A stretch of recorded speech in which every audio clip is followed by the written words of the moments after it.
Test 2. You will hear a number of different recordings, and you will have to answer questions on what you hear. There will be time for you to read the instructions and questions, and you will have a chance to check your work. All the recordings will be played once only. The test is in 4 sections. At the end of the test, you will be given 10 minutes to transfer your answers to an answer sheet. Now turn to Section 1. Section 1. You will hear a conversation between a travel agent and a woman who wants to go to Australia with her husband on holiday. First, you have some time to look at questions 1 to 3.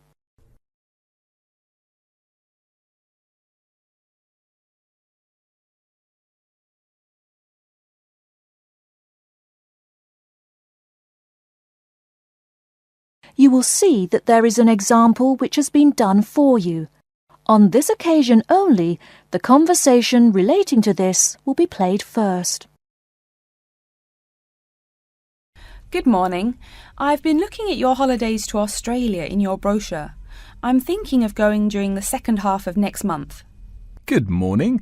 As you can see from our brochure, we offer a wide variety of packages to various destinations in Australia. Is there anything in particular that interests you? The woman says that she has been looking at the holidays to Australia in the brochure, so brochure has been written in the space. Now we shall begin.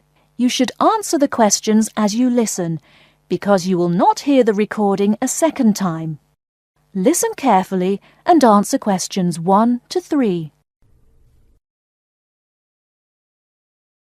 Good morning. I've been looking at your holidays to Australia in your brochure. I'm thinking of going during the second half of next month. Good morning. As you can see from our brochure, we offer a wide variety of packages to various destinations in Australia. Is there anything in particular that interests you? Yes, my husband and I are very interested in the holidays in the outback. These holidays are becoming increasingly popular. Would you like to arrange flights and accommodation with us, or just accommodation? Can you arrange flights from Sydney? Certainly. OK, flights and accommodation then. Right, you said that you wanted to travel next month. Which date would you prefer? I should point out that there are no daily flights available, so if you have a flexible itinerary, that's better. Well, we arrive in Sydney on the 15th of April, and we were thinking of travelling to the outback on the 18th of August. April. OK, there's only one flight from Sydney to Alice Springs on the 18th, so I'll book you on that. It leaves at 10 in the morning, which is quite convenient. Shall I book 2 seats for you? Yes, please. As for your stay in the outback, you can see from the brochure that we offer 3 packages: budget, standard and luxury. The budget package is about $500 Australian dollars, the standard package is about $700 and the luxury one is approximately $1,000, though it does depend on exactly what you would like regarding extras. Which one would you prefer? Well, we can't decide between the budget and standard options. Well, actually, just looking at my computer here, on the date that you want to fly into Alice Springs, there is no standard accommodation available. It's fully booked, I'm afraid. That's okay. We think that the cheapest one should be fine for us. We don't mind roughing it for a few days, and we don't expect to be spending much time at our accommodations. We prefer the outdoors. Right, let's look at the room options. Before you hear the rest of the conversation, you have some time to look at questions 4 to 10.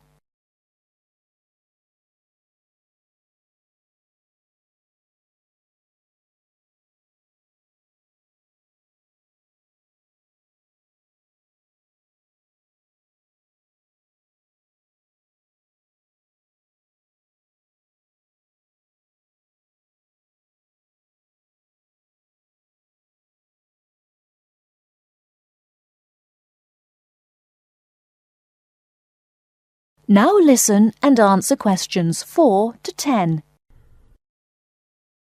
First of all, would you prefer a non-smoking room?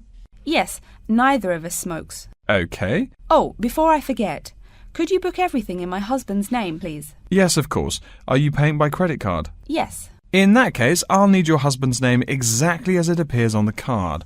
Of course, it's John A. Smythe. That's Smythe with a Y. John, middle initial A, Surname Smythe. S-M-Y-T-H. Is that correct? Correct. Thank you. I'll just check the price. The room will cost $100 a night plus $10 tax, so $110 per night in total. Is that okay? Yes, that's fine. Book us for 3 nights, please. Most of the guests like to participate in some special activities and trips while they are staying in the outback.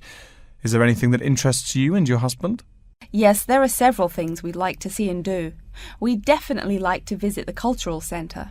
Yes, that's very popular. It's within walking distance of the accommodation and it's free. It's also a great place to pick up souvenirs of your trip. We were thinking about visiting one of the nearby farms. There are 2 farms nearby, a sheep farm and a kangaroo farm. There is also an opportunity to ride camels in the desert. Have you ridden a camel before? No, but it sounds like fun. Could you give me some more details about the kangaroo farm and the camel ride? Certainly. The kangaroo farm includes information on how the animals are raised, whilst the camel ride provides information on desert flora and fauna. Which would you prefer? You can arrange to see the kangaroos in the wild if you like, rather than on a farm. That sounds perfect. OK, we'll go on the camel ride and see the kangaroos in their natural habitat. OK, I'll arrange that for you. I forgot to mention that the journey also includes a stop at a place of Aboriginal artwork. It's a place well known for its stone carvings of animals and mythical creatures. That sounds great. Are the carvings in the desert? Yes. Wonderful. Well, that's perfect then. I'm sure you'll have a lovely trip, but remember that you need to take care in the sun. Yes, we're really looking forward to our trip. We really want to try to experience the dream time under the stars. Of course. That's what a trip to the outback is really all about. Yes. Now, how about the cost? That is the end of section 1. You now have half a minute to check your answers.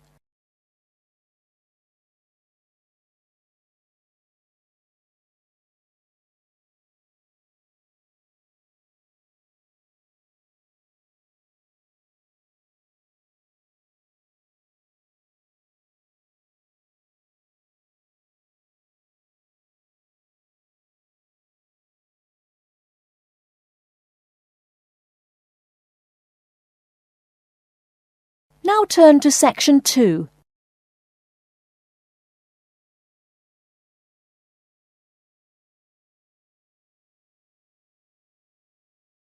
Section 2. You'll hear an announcement which is looking for some volunteers. First, you have some time to look at questions 11 to 15.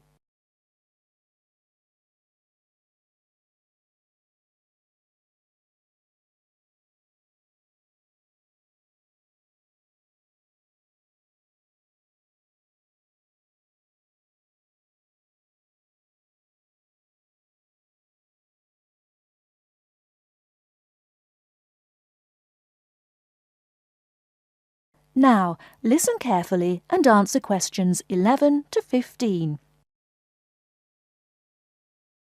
Continuing our broadcast of public service announcements, Worldwide Helpers announces upcoming vacancies for a number of volunteer worker positions. All applicants must meet the following requirements.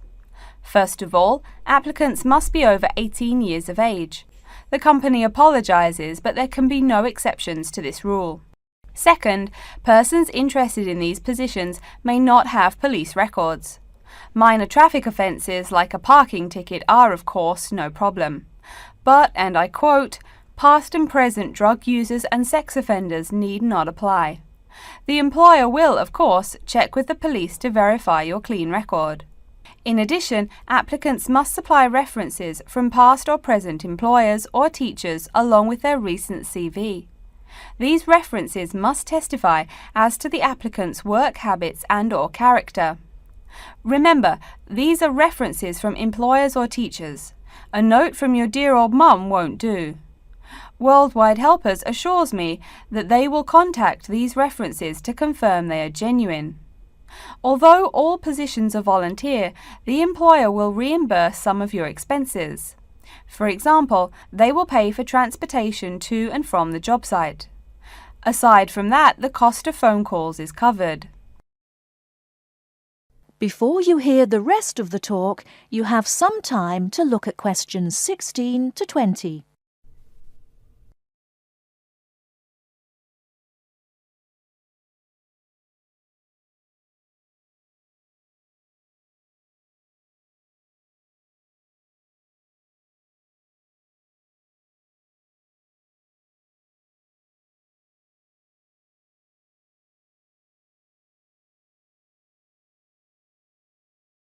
Now listen and answer questions 16 to 20.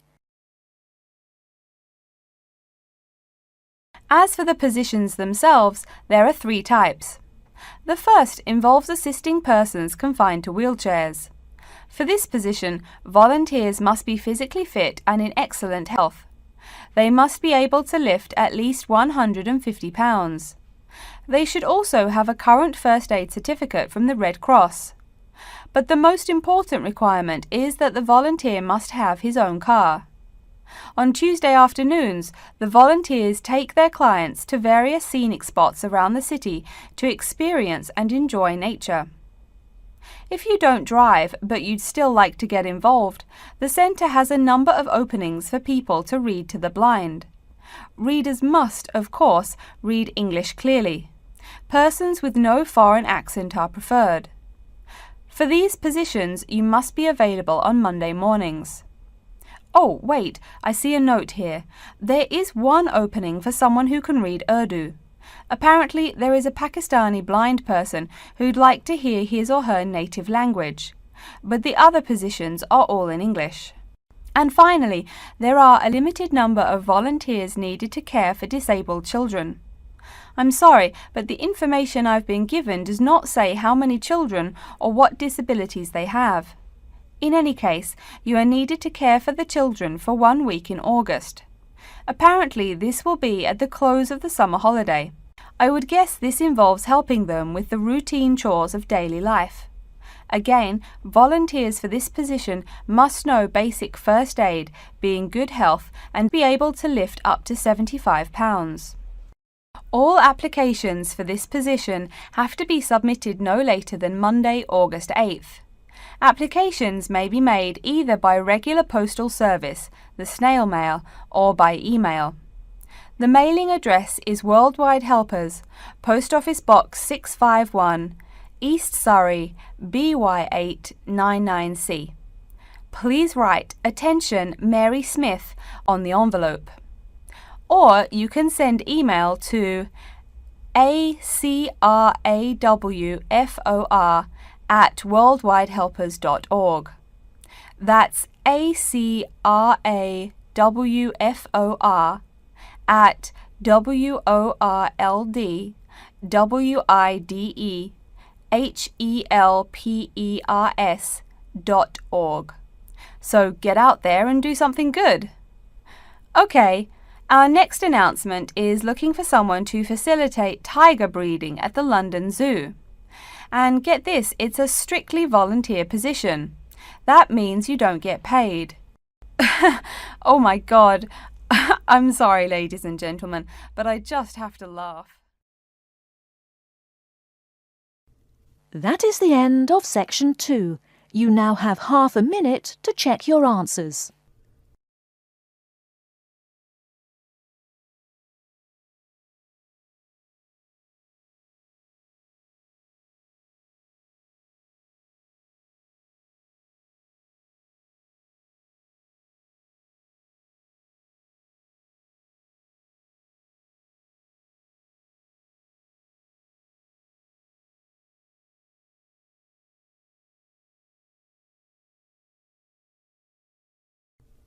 Now turn to section 3. Section 3. You will hear a student called Pete talking to his classmate Dave about the presentation that he will give on environmental science. First, you have some time to look at questions 21 to 25.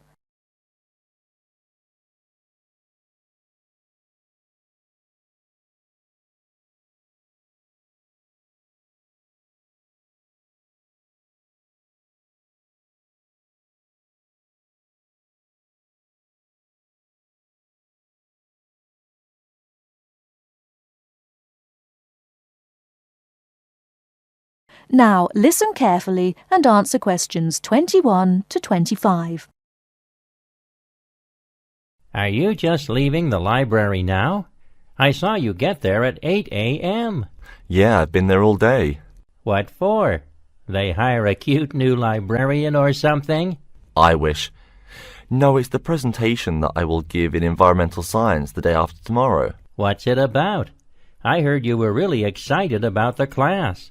And Dr. Schnee also calls you for the arcane questions, as he calls them.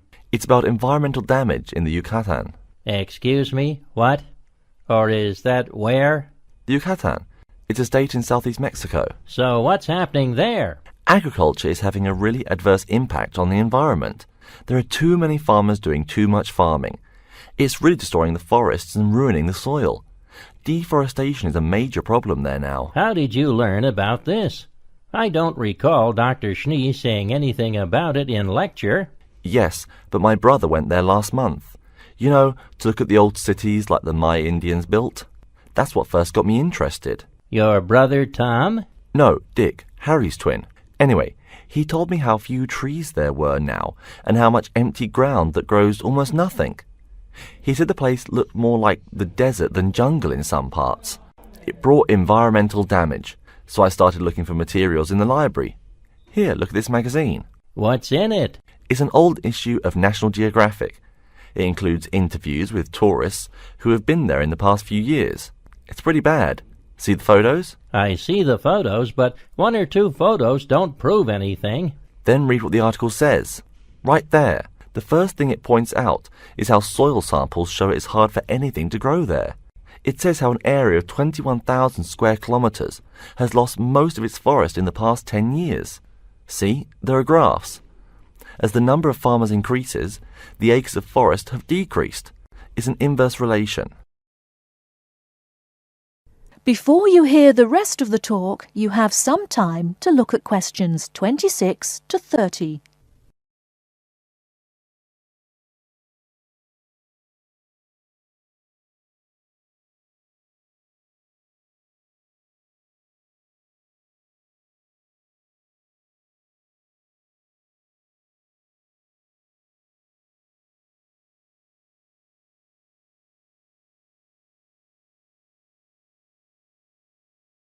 Now listen and answer questions 26 to 30.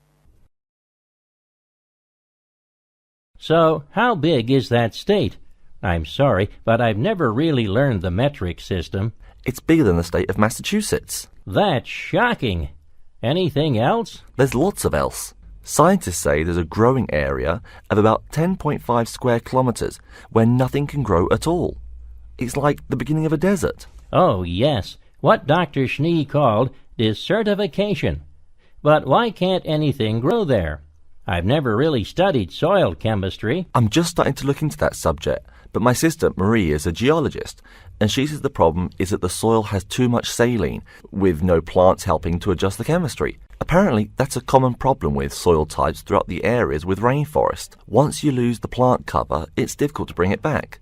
Reforestation is almost impossible, even if the land is not being used for other purposes. Wait a minute. What is saline? Saline is salt dissolved in water. Scientists who have gone there have taken measurements. They do this by gathering a sample of the soil and running a simple test that shows the ionization of the solution.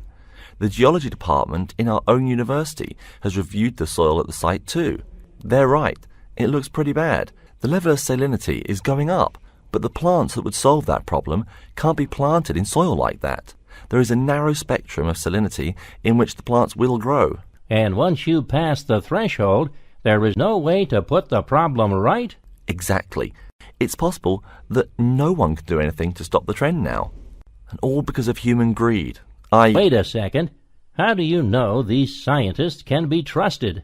What kind of reputation do they have? Are they reliable? Oh, they're definitely reliable. They include 4 members of the faculty from the geology department right here at MIT. Here, study these photographs and check the damage yourself. That's what Dr. Horst, who wrote the book here, did. He's newly appointed, but Dr. Schnee said that he's brilliant. So, where are you going now? I'm headed over to the geography department to borrow a map for my presentation. You know, this whole problem could have been avoided. The farmers there in the Yucatan. Pete, What? go take a break. Leave some studying for the rest of us. That is the end of Section 3. You now have half a minute to check your answers.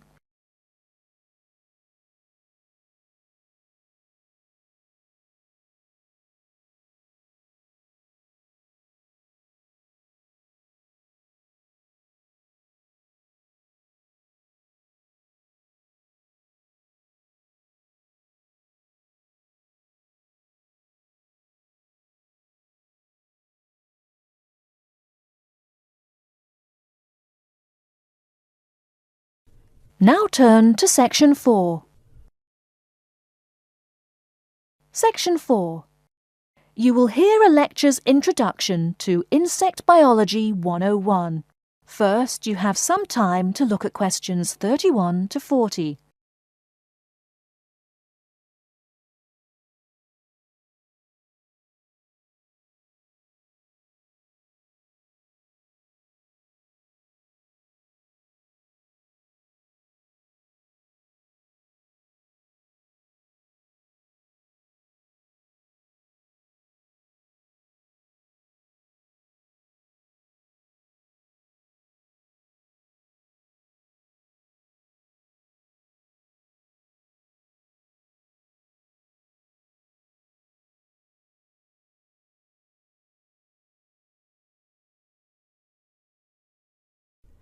Now listen carefully and answer questions 31 to 40. Good afternoon and welcome to Insect Biology 101. I'd like to begin this course with a few remarks about good insects and bad ones. Bugs are all around us, and that's both a benefit and an annoyance, sometimes maybe even serious harm. First, let's talk about the good things that insects do for us. Probably the most important insect for humans, and maybe for all other life, is the bee. Bees help plants in the process of pollination, and thus are necessary to most flowers and fruit-producing trees. That is, they carry pollen from male flowers to female. If it weren't for bees, we'd have very few food plants and no fruit either. In fact, there would be no we. No less a thinker than Albert Einstein pointed out that, without bees, humanity would be dead within a year or less. We'd starve. It's that simple. That should maybe make us just a little humble. A little less dramatic is the fact that bees also make the honey we eat. Moreover, they produce beeswax, which is useful in candles and is also used as a first-rate furniture polish. Sure, these may not be vital to our lives, but they can serve as reminders of how important bees are. That's a point I keep coming back to in this course.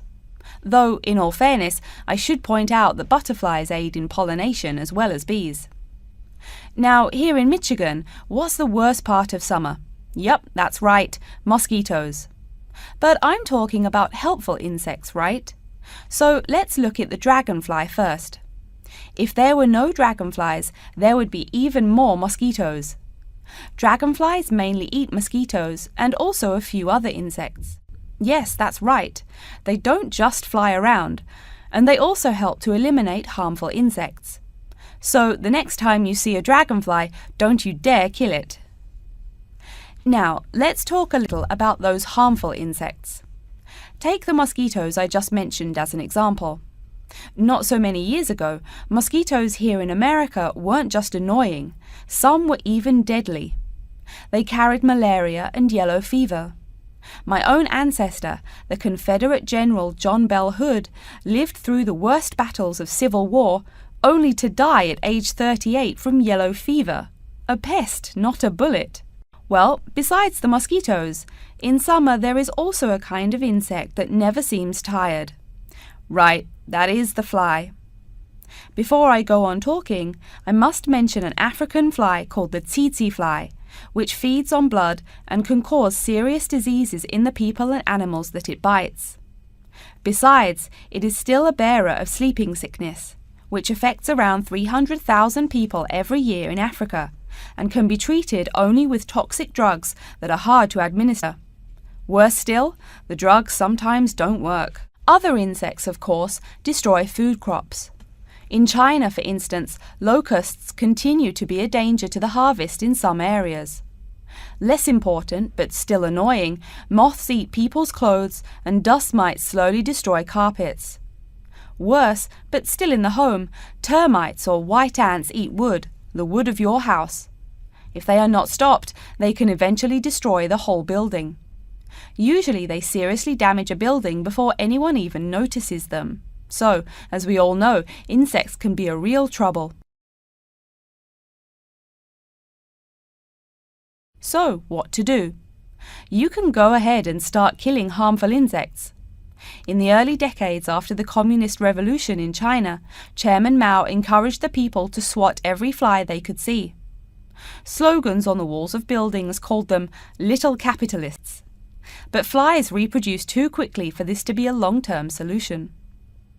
For some decades in the West, to kill insects with chemicals seemed a good remedy.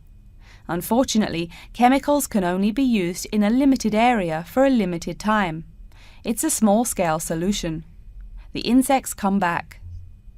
Worse still, some of the poisons used, like DDT, were found harmful to the environment. Many kinds of wildlife, like hawks, were harmed. And people in chemical-using rural areas have one of the highest rates of liver cancer in the world. It's no secret that chemicals remain harmful to humans. Like all species, insects adapt to their changing environments at an amazing rate. When a new chemical is introduced to their habitat, the insects that survive are generally the ones with some way of resisting the harmful effects.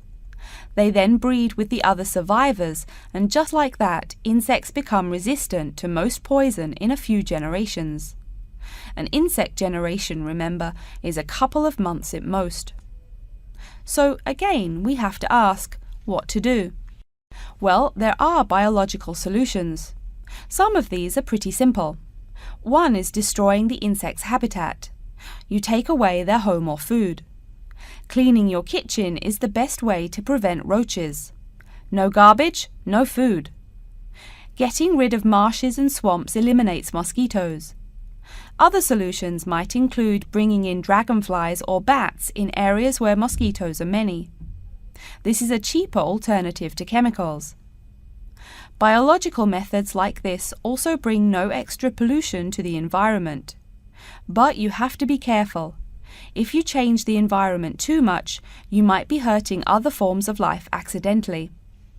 One recent method of controlling insect populations involves interrupting their breeding cycle. What does that mean? It means birth control for bugs. Insects are provided with food that makes them unable to reproduce. Since they can't have babies, the population disappears, or nearly so. And since no young are born, resistance is not a problem, with no young insects developing increased resistance. Interrupt the life cycle, eliminate the bug. It's clear that we must have an understanding of the life cycle of the insect. At least, that's the plan. We'll go into more detail as the course goes along. Now, I will stop here to see whether you have any questions or not. That is the end of section 4. You now have half a minute to check your answers.